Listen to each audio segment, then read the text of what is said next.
কি হয়েছে বলো আমাকে। না কিছু। কি ওখানে?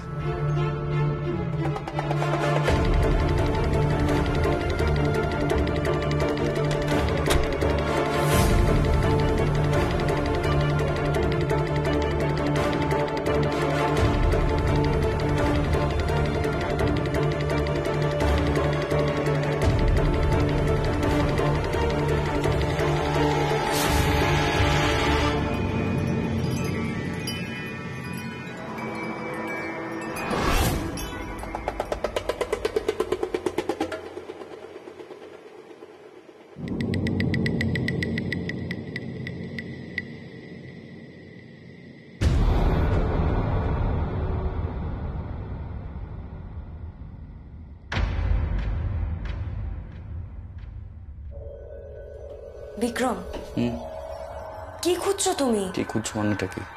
দেখলে না, দৌড়তে দৌড়তে এখানে এসে লুকোলো। দেখবো না সে কে? তুমি এভাবে খুঁজে পাবে না বিক্রম। মানে এটাই। আরে বাবা, আমি তো এতদিন ধরে এটাই খোঁজার চেষ্টা করছি। আমি কি কিছু খুঁজে পেয়েছি? বিক্রম, তুমি কি করে খুঁজে পাবে? এটা কোনো মানুষ নয়, অতৃপ্ত আত্মা। কি বলছো তুমি? আমি এসব মানি না। নিশ্চয়ই কেউ আছে, কোথাও লুকিয়েছে, আমরা বুঝতে পারছি না। কেউ থাকলে এভাবে উবে যেতে পারতো? এটা কোনো মানুষের পক্ষে সম্ভব? আমি তোমাদের এটাই বোঝানোর চেষ্টা করে যাচ্ছি যে এই বাড়িতে কেউ এমন আছে যে ঘুরে বেড়ায়। এমন অনেক ঘটনা ঘটে যেগুলো কোনো এক্সপ্লেনেশন নেই। এভাবে যুক্তি দিয়ে বুদ্ধি দিয়ে বোঝানো সম্ভব নয়। তোমরা কেউ আমার কথা বিশ্বাস করোনি, কেউ না। এটা কোনো স্বাভাবিক রক্ত মাংসের মানুষের পক্ষে করা সম্ভব নয় বিক্রম। আমি মিথ্যে কথা বলিনি বিক্রম, কেউ তো আছে। চলো বিক্রম, এভাবে কিচ্ছু খুঁজে পাবে না। চলো, এসো।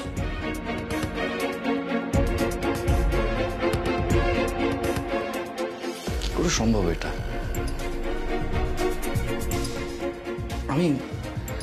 আমি ভুল দেখলাম। নিজে যেটা দেখলাম সেটাকে অবিশ্বাস করবো কি করে? অতৃপ্ত আত্মায় এসব কি? এটাও বা কি করে অস্বীকার করি? একজন জলজন্ত মানুষ চোখের সামনে থেকে উবে গেল কি করে?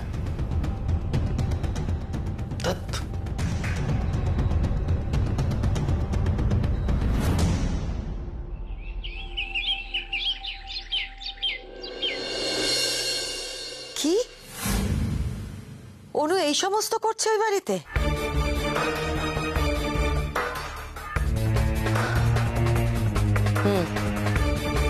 খুব ভালো করেছো তুমি পারুল, খবরটা দিয়ে। শোনো, তুমি এইভাবেই সবসময় ওকে নজরে রাখবে আর আমাকে ফোন করে খবর দেবে, ঠিক আছে? রাখো।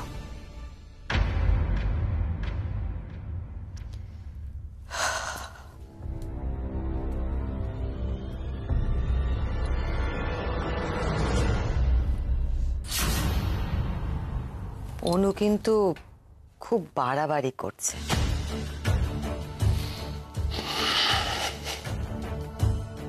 আমি এই ভয়টাই পাচ্ছিলাম। অনুর উপর পুরোপুরি ভরসা করা যাবে না, এটাই বুঝতেই পেরেছিলাম। নিজের আসল কাজটা ছেড়ে বাকি সবকিছু করবে। ওকে তো আমি চিনি, তাই বিজনেস প্রপোজালের জালটা আমাকে ছড়াতে হয়েছে।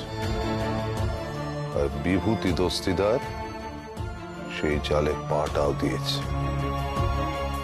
এখন চিন্তা শুধু বিক্রমকে নিয়ে।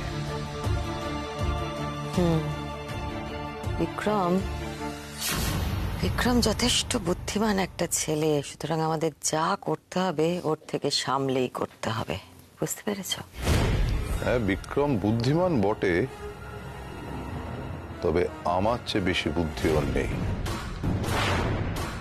আমার খেলা ধরার চোখ ওর এখনো তৈরি হয়নি। ওই বাড়ির সবার সুতো এবার ধীরে ধীরে আমার হাতের মুঠোয় চলে আসবে। তারপর যেমন নাচাবো তেমনি নাচবে। আর অনামিকা? ওর একটা ব্যবস্থা করতে হবে। চলো যাওয়া যাক।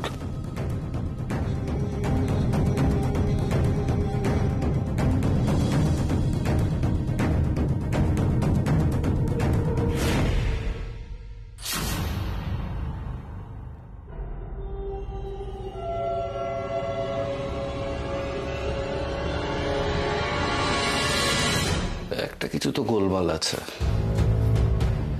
একটা কিছু গোলমাল আছে যেটা সাদা চোখে দেখা যাচ্ছে না, কিন্তু আমিও ছাড়বো না, আমি শেষ অবধি দেখবো।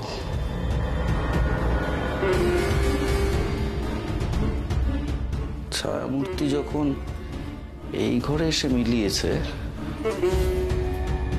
তাহলে এখানে কিছু ক্লু থাকা উচিত।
ইন্টারেস্টিং।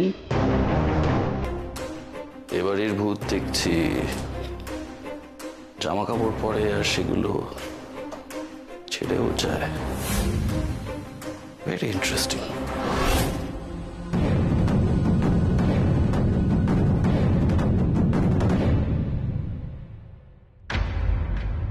কি বলছো অনামিকা? কাল ছোটদা ভাইয়া দেখেছো ওই ছায়ামূর্তিকে?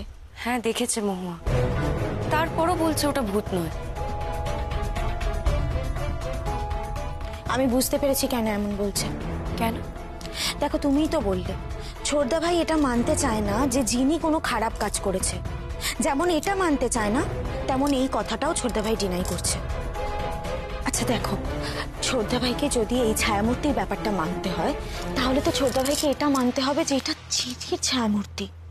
জিনির ছায়ামূর্তি এই বাড়িতে অতৃপ্ত আত্মা হয়ে ঘুরে বেড়াচ্ছে, এটা ভাবতেই তো ছোটদা ভাইয়ের খারাপ লাগছে। তার মানে এটা কনফার্ম হয়ে গেছে যে আমি ভুল দেখিনি। সবটা আমার হ্যালুসিনেশন নয়, কেউ তো আছে।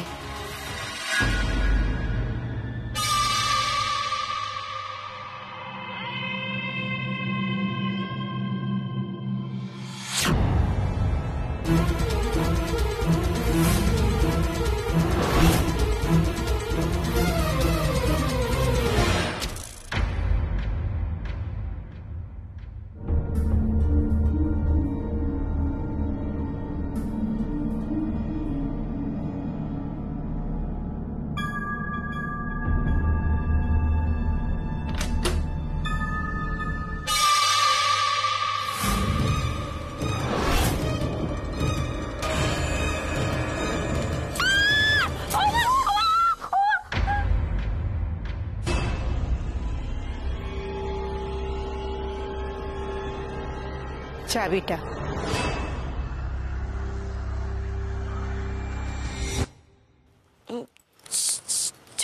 চাবি? কিসের চাবি? অ্যান্টিক রুমের চাবি।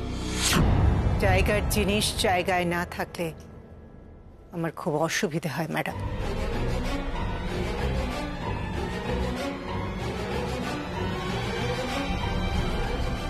সরি, এটা আমি না বলে নিয়েছিলাম।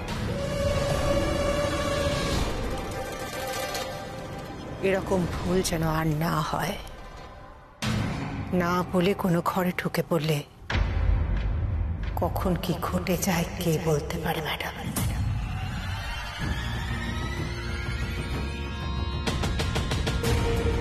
আসছি।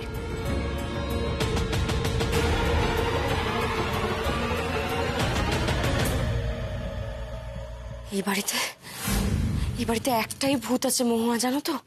সেটা হচ্ছে সুলেখা আন্টি। তুমি সুলেখা আন্টিকে ভয় পাও নাকি? যা বাবা।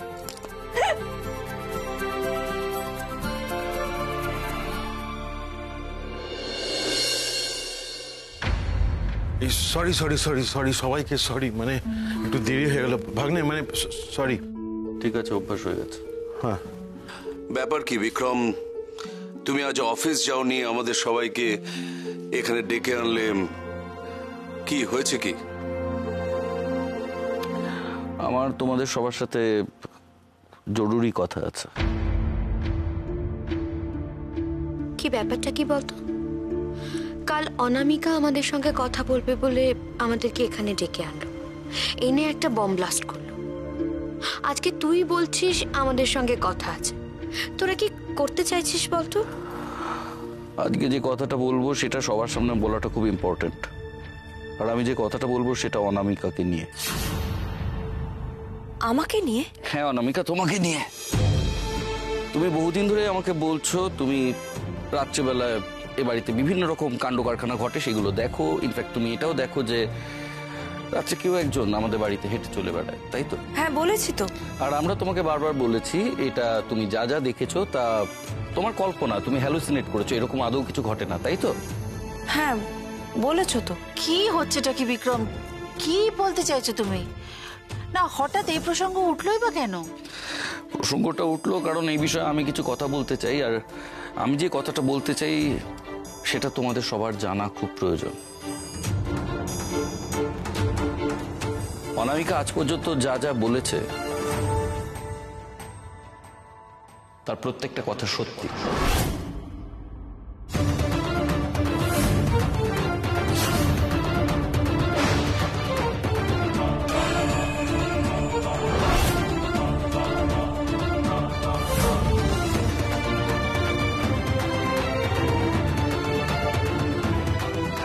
এই বাড়িতে সত্যি রাত্রিবেলা কেউ ঘুরে বেড়ায়। কি বলছিস কি তুই? হ্যাঁ, কে ঘুরবে রাতে?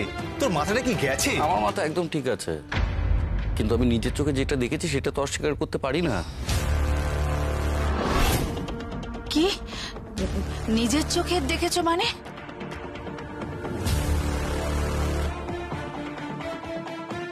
নিজের চোখে দেখেছি মানে আমি 3 তলার করিডোরে কালকে তাকে নিজের চোখে দেখেছি, এবং সে আমার সামনেই প্রায় করিডোর থেকে হাওয়ায় মিলিয়ে গেছে।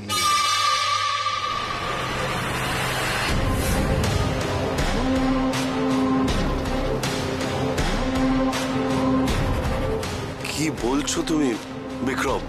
এই কথার কোনো মানে আছে? এই বাড়িতে কেউ একজন ঘুরে বেড়ায়, কেউ তাকে দেখতে পায় না, শুধু তুই আর অনামিকা দেখতে পাস। হ্যাঁ দাদা ভাই, বিক্রম ঠিকই বলেছে।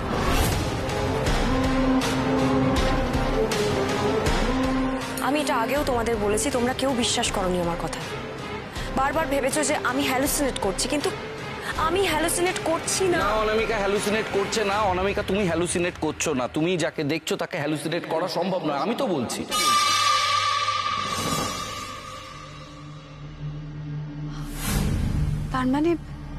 তার মানে সত্যি কোনো অশরীরী অতৃপ্ত আত্মা?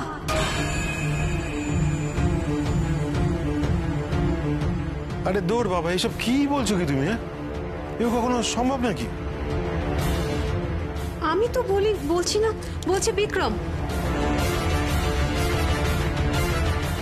এই বাড়িতে অশরীরী আত্মা ঘুরে বেড়ায়?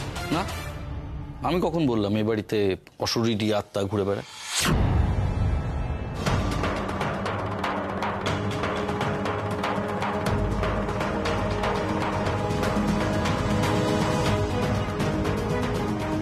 কি বলছিস বলতো ছোটদা তুই? একবার বলছিস ঘুরে বেড়ায়, একবার বলছিস বেড়ায় না। এটা ছেড়ে কাজ তো। আমি একবারও বলিনি যে এ বাড়িতে ঘুরে বেড়ায় সে অশরীরী অতৃপ্ত আত্মা, বরং আমি বলবো যে এ বাড়িতে ঘুরে বেড়ায় সে রীতিমতো শরীরী রক্ত মাংসের একটি মানুষ।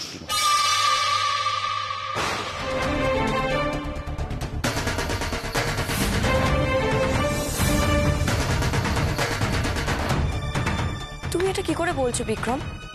কাল তো আমরা নিজেদের চোখে দেখলাম যেতে যেতে হঠাৎ করে হাওয়ায় মিলিয়ে গেল, মনে হলো কোথায় উবে গেল যেন। হাওয়ায় মিলিয়ে গেল তো দেখিনি। হ্যাঁ, on the face of it মনে হচ্ছিল হাওয়ায় মিলিয়ে গেছে, কিন্তু আসলে আমার মনে হয়েছিল সে কোথাও গা ঢাকা দিয়েছে, এবং এই নিয়ে আমার মনে একটা সন্দেহ ছিল, একটা খটকা ছিল। তাই আমি আজ একা উপরে গেছিলাম,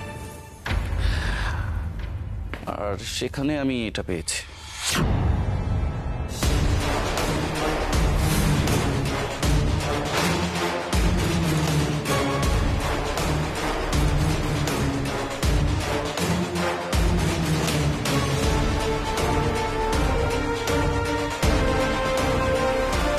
কাল তাড়াহুড়োতে পালাতে গিয়ে তার এই জামার অংশটা ছিঁড়ে যায়, আর ভূত নিশ্চয়ই জামা পড়বে না, এটা তারই।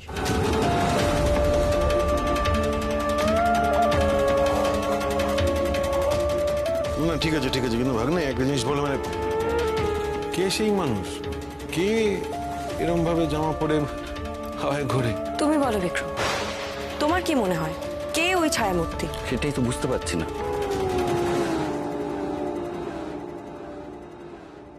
তোমার মনে হয় না ওটা জিমি?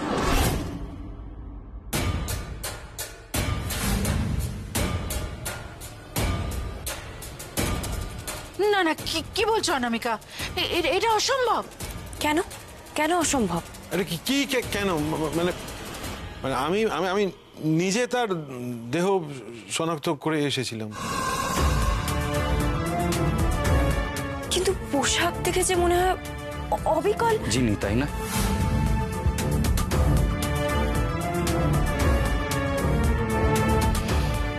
কিন্তু সেটা সম্ভব না। আমার মনে হয় জিনির মতন কেউ সেজে আমাদের ভয় দেখানোর চেষ্টা করছে। কেন বিক্রম? এই বাড়িতে কেন ঘুরে বেড়াবে? মানে কারণটা কি? তার কি লাভ এই বাড়িতে রাতে জিনি সেজে ঘুরে বেড়াবে?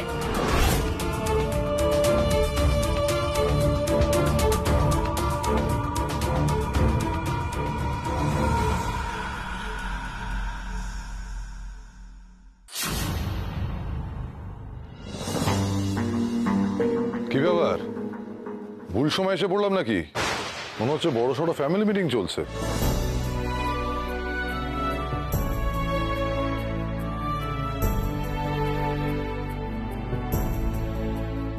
মা, বাবা, তোমরা এসো এসো। হ্যাঁ, আসুন আসুন আপনারা।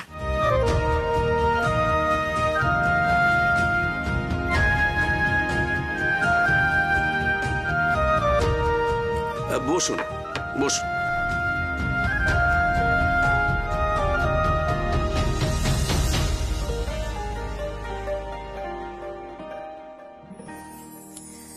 তোর বাবা একটা কাজের কথা বলবেন বলে এসেছেন, আমি ভাবলাম সঙ্গে করে আসি, তাহলে তোর সঙ্গে দেখা হয়ে যাবে।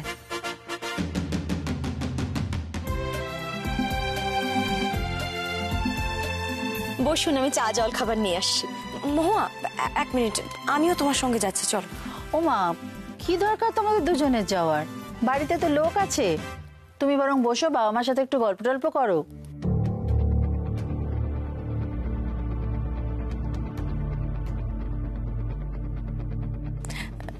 না আসলে আন্টি, ভাবছি বাবা মা এসেছে তো, বাবা মার জন্য কিছু একটা রান্না করে আনবো। বাবা, আমার মেয়ে তো দেখছি এই বাড়িতে এসে একদম বদলে গেছে। একেবারে বাড়ির গিন্নি হয়ে গেছে, আর বলবেন না। সব দায়িত্ব নিজের কাঁধে তুলে নিয়েছে, আর সাথে আছে ওই মহুয়া।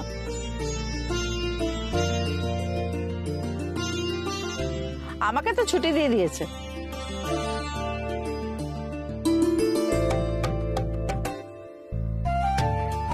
আমি এক্ষুনি আসছি। মহুয়া, চলো।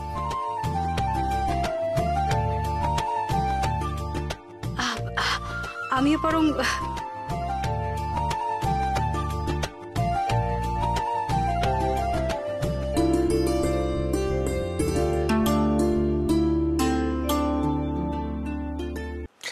হ্যাঁ, আচ্ছা, কি কাজের কথা বলছিলেন আপনারা?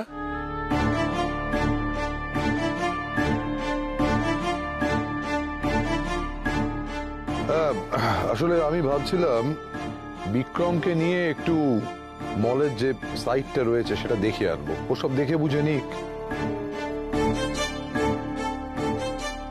এই সময় যাবেন? বেলা পড়ে এসেছে, এই সময় পড়ন্ত রোদ গায়ে লেগে আপনার যদি জ্বর হয়।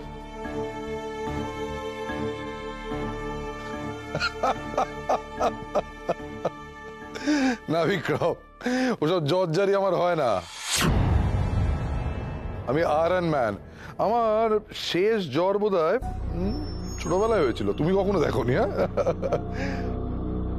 আমার জ্বর টর হয় না ছোটতে।